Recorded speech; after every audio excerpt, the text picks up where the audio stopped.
Alrighty, everybody. So today it's just going to be a real quick, like however long it takes me to do this once video.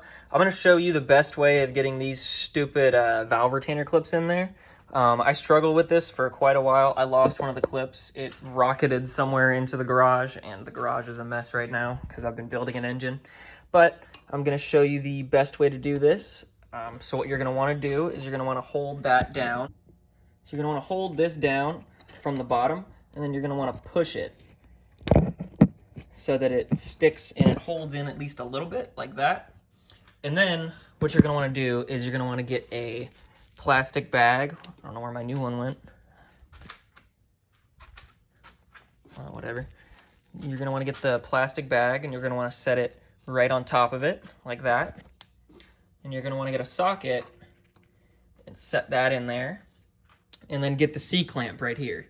Now this C-clamp was like $6 at Harbor Freight, so it's not like you don't need those big like $70 tools like the Lyle compressor. I thought I was going to need it.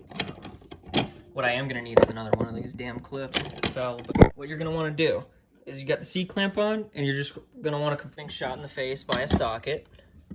That is one thing that you got to watch out for. That's why I got the glasses on. But that was one try.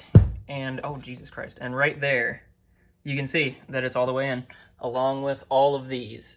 So instead of having like a god-awful, like 3-hour job if you're not smart like me and try to use it with the like a screwdriver or the picks, yeah, that took me like 15, maybe half an hour to do all of these.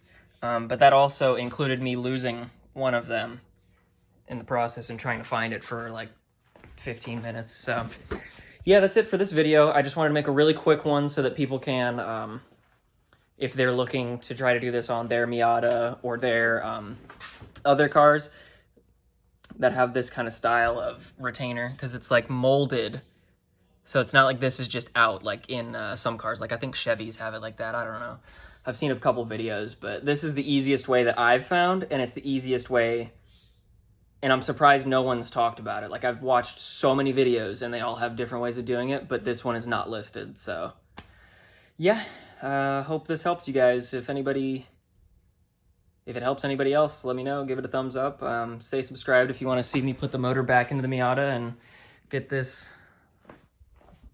beauty running, then go ahead and stay subscribed.